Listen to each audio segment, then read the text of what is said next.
எல்லாருக்கும் வணக்கம். எல்லாருக்கும் வாராகி அம்மாவோட அருள் கிடைக்கணும்னு வேண்டிக்கிறேன். இப்போ நம்ம மதுரை வாராகி வழிபாடு மன்றத்தில் இருக்கோம்.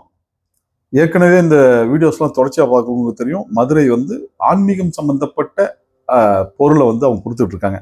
அதாவது வாராகி பக்தர்களாக இருக்கட்டும், இல்லை எந்த கடவுளுடைய பக்தராக இருந்தாலும் சரி, வேற்று மதத்தை சார்ந்தவங்களாக இருந்தாலும் சரி, அவங்கள கஷ்டத்தை போக்குறது, துன்பத்தை போக்குறது, அந்த பிரச்சனைகளை தவிர்க்கிறது, பொருளாதாரத்தை மேம்படுத்துறது, குடும்பத்தை ஒற்றுமையா வச்சிருக்கிறது, இந்த மாதிரியான விஷயங்களுக்கு தேவையான ஆன்மீக பொருட்கள், அதாவது யந்திரமா இருக்கலாம், இல்ல மூலிகை பொருட்களா இருக்கலாம், இந்த மாதிரியான விஷயங்கள் எல்லாமே நம்ம மதுரை வாராகி வழிபாடு மன்றம் எப்பயுமே செஞ்சுட்டு இருக்கோம். அது நிறைய நம்ம பண்ணிட்டு இருக்கோம்.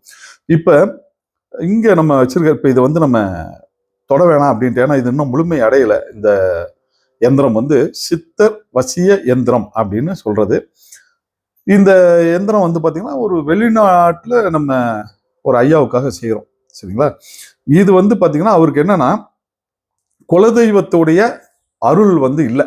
அவங்களுடைய குலதெய்வத்துடைய இவங்களும் குலதெய்வத்தை அவ்வளவு சரியா விட்டாச்சு. குலதெய்வ அருளும் இல்லை, அந்த குடும்பத்துக்கே இல்லைன்னு வச்சுங்களேன். இப்ப இது என்னன்னு கேட்டீங்கன்னா, இந்த யந்திரம், இந்த சித்தர் வசிய யந்திரம் அப்படிங்கிறது என்னன்னு கேட்டீங்கன்னா, இந்த 6, 8, 12 உங்களுக்கு தெரியும். 6, 8, 12 அதாவது வம்பு வழக்கு சண்டை, அதுக்கேற்ற மாதிரி அப்புறம் கண்டங்கள், கோர்ட்டு, அந்த மாதிரி கொஞ்சம் சிக்கலானது, அதுக்கப்புறம் விரயஸ்தானம், இது எல்லாத்தையுமே கண்ட்ரோல் பண்றதுக்கு தான் இந்த சித்தர் வசிய யந்திரம். அதாவது வரக்கூடிய தீங்குகளை சரி பண்றதுக்கு தான். ஓரளவுக்கு ஒரு சில பிரச்சனைகள் மேக்சிமம் குறைக்கிறதுக்கும், ஒரு சில பிரச்சனைகளை சுத்தமா இல்லாம ஆக்குறதுக்கும் தான் இந்த சித்தர் வசிய யந்திரம். அதுக்கு உண்டான பொருட்கள் எல்லாமே இங்க இருக்கும். சரிங்களா? எல்லாமே, அதாவது யந்திரம்னா சும்மா நம்ம கையில எழுதி அப்படியே கொடுக்கறது கிடையாது. அதற்கு உண்டான பூஜைகள்லாம் எனக்கு தெரிஞ்சு அம்மா இதை ரெடி பண்ணி கிட்டத்தட்ட ஒரு மாசம் இருக்கும்னு நினைக்கிறேன். அப்ப தினமும் சொல்லுவாங்க. 1,08,000 தடவை மந்திரங்களை சொல்றாங்க. தினமும் அதுக்கு உண்டான பூஜைகள் பண்றாங்க, அதுக்கு உண்டான மூலிகைகளை வைக்கிறாங்க. எல்லாமே அதுக்கு உண்டான அந்த தேவதை, அதிபதி, அதுக்கப்புறம் அதுக்கு உண்டான கடவுள் எல்லாத்தையுமே வணங்கி அதிகாலையில கிட்டத்தட்ட எனக்கு தெரிஞ்சு ஒரு 2:30 மணிக்கு ஆரம்பிப்பாங்கன்னு நினைக்கிறேன். அந்த மாதிரி டைம்ல அவங்க சொல்லி அந்த மாதிரி உருவேத்துறாங்க. இது பாத்தீங்கன்னா ஒரு 12 வருஷத்துக்கு எப்பயுமே பாத்தீங்கன்னா ஒரு விஷயம் நம்ம பண்றோம்னா உங்களுக்கு தெரியும், ஒரு குறிப்பிட்ட அளவு ஒரு எக்ஸ்பைரி டேட் அப்படின்னு இருக்கும். இது ஒரு நார்மலா ஒரு 12 வருஷத்துக்கு உங்களுக்கு வேலை செய்யும் இந்த சித்தர் வசி எந்திரங்கிறது. அதுதான். அது இது என்னன்னு கேட்டீங்கன்னா, கடன் அடைபடுறது, நோய் பெரிய நோய் இருக்கும் இல்லைங்களா, அந்த மாதிரி நோய்கிட்ட கொஞ்சம் தப்பிச்சுக்கிறதுக்காகவும், அதுக்கடுத்து பாத்தீங்கன்னா பொருளாதார ரீதியில மேம்படுறதுக்கு. அதாவது நிறைய பேர் பாத்தீங்கன்னா கடன், எல்லாருமே வேணும்னு நிறைய பேர் கடன் வாங்குறது இல்லை. ஏதாவது ஒரு தொழில் செய்யவோ, இல்ல வேற ஏதாவது ஒரு வீடு கட்டுறதுக்கு அதுக்குன்னு ஏதாவது ஒரு லோன் வாங்குவாங்க. எனக்கு தெரிஞ்செல்லாம் நிறைய பேர் வீடு கட்ட லோன் வாங்கி கடைசியில் வீடை வித்துட்டு போனவங்க தான் நிறைய பேர் எனக்கு தெரிஞ்சே இருக்காங்க. அப்ப என்னன்னா, அவங்களால வீடு கட்டுற வரைக்கும் ஒரு நம்பிக்கை இருக்கும். நம்மளால மாசம் 40,000 சம்பாதிக்கிறேன், என்னால வீட்டுக்கு லோனை கட்டிட முடியும் அப்படின்னு. ஆனா அந்த வீடு கட்டினதுக்கு அப்புறம் பாத்தீங்கன்னா, அந்த அவங்களால அந்த அந்த பொருளாதாரத்தை வச்சு அந்த வீட்டுக்கான லோனை சரியா அடைக்க முடியாது. அப்ப பாத்தீங்கன்னா அந்த வீட்டையே வித்துட்டு போயிடுவாங்க. கடைசியில கையில இருந்த காசும் சேர்ந்து அதுல போயிடும் அவங்களுக்கு. அந்த மாதிரியான பிரச்சனைகள்லாம் வரும். இந்த திருமண பிரச்சனை, திருமணத்துக்கு அப்ப பிள்ளைங்களுக்கு நகையை போடுறது அதுன்னு சொல்லியிருப்போம், அதெல்லாம் முடியாம போயிடும். இல்ல திருமணம் தள்ளி போகும். இந்த மாதிரியான பிரச்சனைகளுக்கெல்லாம் இதெல்லாம் செய்யறது. இப்ப பாத்தீங்கன்னா ஒவ்வொரு இதுக்கும் ஒரு மூலிகை இதெல்லாம் வச்சிருக்காங்க. அந்த பேரை நம்ம மேக்சிமம் வெளிப்படையா நம்ம சொல்றது இல்லை. சரிங்களா? அதாவது இப்ப நம்ம சொல்லிக்க வேணாம். இது பாத்தீங்கன்னா செவ்வாய்க்கு ஒரு செவ்வாய் இவங்களுக்கு கொஞ்சம் குறைவா இருக்கு. அந்த நீச்சம் ஆயிடுச்சு அப்படிங்கிற மாதிரி வச்சுங்களேன். அதனால அதுக்கு ஒரு மூலிகையை வச்சிருக்காங்க. அதுக்கு அடுத்து பாத்தீங்கன்னா உங்களுக்கு அந்த கருங்காலி, அதாவது செவ்வாய், அதுக்காக தான் வச்சிருக்காங்க. குலதெய்வத்துக்கு இங்க ஒரு மூலிகை வச்சிருக்காங்க.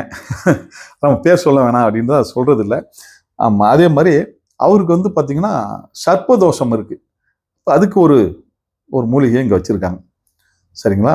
இந்த இதெல்லாம் வச்சுதான் அவங்க தினமும் 1,08,000 தடவை அவங்க ஹோம மந்திரங்கள், மந்திரங்கள்லாம் சொல்லி அதை உருவேத்தி, அதுக்கு கடைசியா பாத்தீங்கன்னா அதுக்கு உண்டான கோயில், அதாவது எந்த கோயில் போனா அவங்களுக்கு சாப விமோச்சனம் கிடைக்குமோ அந்த மாதிரி கோயில போயிட்டு சாப நிவர்த்தி எல்லாம் பண்ணி, அந்த மாதிரிலாம் ஒரு 100% அந்த யந்திரம் வேலை செய்யணும். ஆக்சுவலா இந்த யந்திரம் எழுத ஆரம்பிக்கும் போதே வேலைகள் வந்து அங்கே சரியாக நடக்க ஆரம்பிச்சிருது.